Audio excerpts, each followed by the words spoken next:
Assalamualaikum warahmatullahi wabarakatuh. Perkenalkan, nama saya Nurulan Azahra dari program studi Agribisnis Hortikultura. Nah, jadi di sini saya akan menampilkan hasil laporan bisnis saya mengenai PT Pupuk Indonesia. Masuk ke bab pertama, itu latar belakangnya.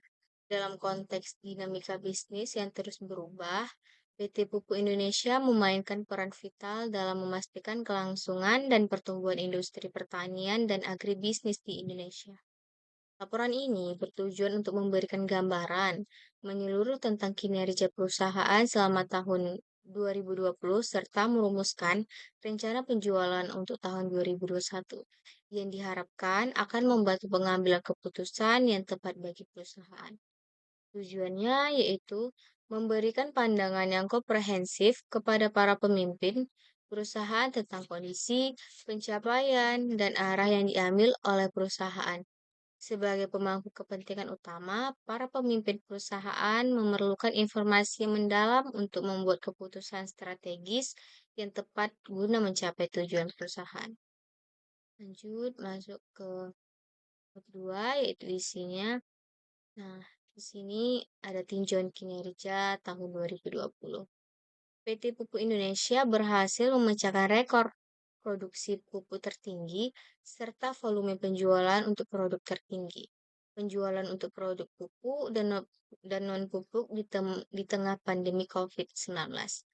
Direktur Utama Pupuk Indonesia Bagja Pasaman mengatakan bahwa perusahaan mampu menjaga performnya di tengah situasi yang menantang akibat pandemi COVID-19. Sepanjang 2020, perseroan mampu memproduksi pupuk sebanyak 12,26 juta ton atau 117% dari target yang ditetapkan pemegang saham. Selain itu, perusahaan juga menghasilkan 7,21 juta ton amonik, asam sulfat, asam fosfat, dan produk non-pupuk lainnya di tahun yang sama.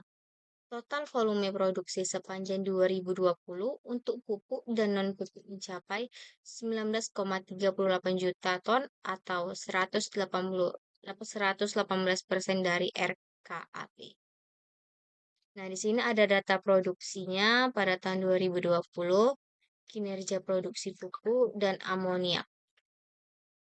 Untuk pupuk urea, eh, kenaikan penurunan pada tahun 2019 sampai 2020 itu sekitar 3,37%. Dan untuk pencapaian target 2020 yaitu sekitar 126,16%. Untuk NPK yaitu 3,41% dan pencapaian target pada tahun 2020 yaitu 103,84%. Dan pupuk lainnya sekitar 5,48% dan pencapaian targetnya yaitu 101,99%. Jadi total produksi pupuknya sekitar 3,59% dan pencapaian target pada tahun 2020 sekitar 117,11%.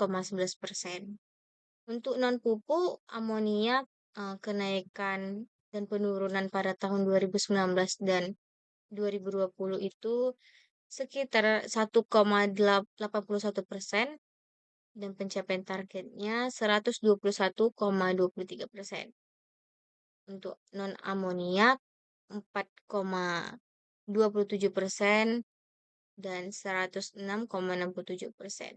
Jadi subtotalnya 0,84% dan 118,78%. Begitu juga dengan produk samping. Subtotal produksi produk samping itu sekitar minus 26,92% untuk kenaikan dan penurunannya, dan untuk pencapaian targetnya sekitar 169,59%. Jadi total produksinya dari realisasi 2020, realisasi 2019 yaitu 19.382.252 Untuk realisasi 2019, 18.910.392. Untuk target pada tahun 2020 yaitu 16.456.700. Dan kenaikan penurunannya 2,50% dan pencapaian targetnya sekitar 117,78%. Lanjut masuk ke bab 3 yaitu mengenai volume kinerja pupuk. Kinerja volume perdagangan.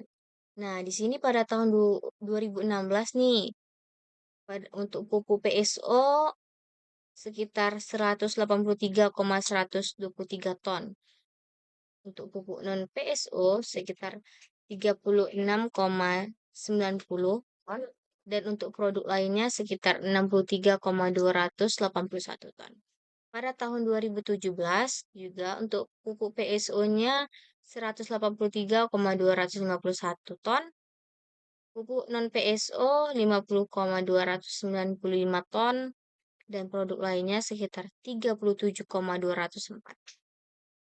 Begitu juga dengan 2018 untuk pupuk PSO 185,298 ton, produk non PSO 120,828 dan produk lainnya 119,281. Masuk ke 2019, di sini pupuk PSO-nya 148,091 ton, untuk pupuk non PSO sekitar 162,856 ton dan produk lainnya 72,300. Masuk ke tahun 2020 untuk pupuk PSO 166,531 ton, produk non PSO 120,551 ton dan produk lainnya sekitar 67,108 ton. Nah, jadi setiap tahun itu pasti ada naik dan turunnya pada masing-masing pupuk, mau dia produk lainnya ataupun pupuk non PSO maupun pupuk PSO. Sini ada target penjualan, rencana penjualan berdasarkan segmen geografis tahun 2021. Segmennya itu penjualan domestik. Jumlah totalnya yaitu sekitar 63.423.053. Persentasenya 86,96% dan segmennya domestic sales. Penjualan ekspor 9.511.664. Persentasenya 13,4% dan segmennya ekspor. Jadi total pendapatannya yaitu 72.934.717. Presentasinya 100% dan totalnya revenue. Lanjut, sini ada rencana penjualan tahun 2021. Peningkatan kapasitas produksi. Untuk mengantisipasi permintaan yang terus meningkat, perusahaan berencana untuk meningkatkan kapasitas produksi dalam skala yang sesuai dengan pertumbuhan pasar. Investasi akan dilakukan dalam infrastruktur dan teknologi produksi yang memungkinkan efisiensi dan peningkatan kualitas produk. Lanjut, yang kedua itu ada diversifikasi produk dan pasar. Akan terus berinovasi dalam pengembangan produk, termasuk produk non-pupuk, untuk memenuhi kebutuhan pasar yang berkembang. Selain itu, akan fokus pada diversifikasi pasar dengan memperluas penetrasi regional dan internasional. Lanjut yaitu optimalisasi rantai pasokan. Melakukan optimalisasi dalam rantai pasokan untuk memastikan ketersediaan produk yang tepat, waktu, dan efisiensi operasional yang tinggi. Hal ini termasuk peningkatan kerjasama dengan pemasok bahan baku dan distributor pengembangan sumber daya manusia. Kinerja perusahaan tidak dapat dipisahkan dari kualitas sumber daya manusia. Oleh karena itu, akan terus berinvestasi dalam pengembangan karyawan melalui pelatihan dan pengembangan karir yang berkelanjutan. Di sini ada proyeksi tahun 2021 mengenai asumsi makroekonomi, indikator, dan makroekonomi assumption. Untuk pertumbuhan ekonomi, indikatornya sekitar 4,3% sampai 5,5%. Inflasinya 3,00%, kurs rupiah terhadap USD sekitar 14.600 per dolar, harga minyak dunia yaitu 45 per baterai, bunga pinjaman dan rupiah sekitar 9,00% dan USD-nya sekitar 5,00%. Jadi di sini ada data juga mengenai atas dasar asumsi tersebut. Di atas, Pupuk Indonesia Group menetapkan proyeksi tahun 2021 sebagai hasilnya untuk pupuk proyeksi 2021 sekitar 12 juta, 12.234.000 ton dan non pupuk 7.155.250 dan jumlahnya sekitar 19.389.250. Untuk realisasi pada tahun 2020 yaitu 12.263.833 dan non pupuk 7.118.418 dan totalnya semuanya yaitu 19.382.252. Itu untuk realisasi pada 2020. Masuk ke perbandingan proyeksi terhadap realisasi persenannya nih. Untuk pupuk itu sekitar 99,76% dan non pupuk sekitar 100,52%. Jadi jumlahnya itu semua 100,04%. Masuk ke productionnya. Untuk pupuk yaitu productionnya fertilizer dan non pupuk non fertilizer.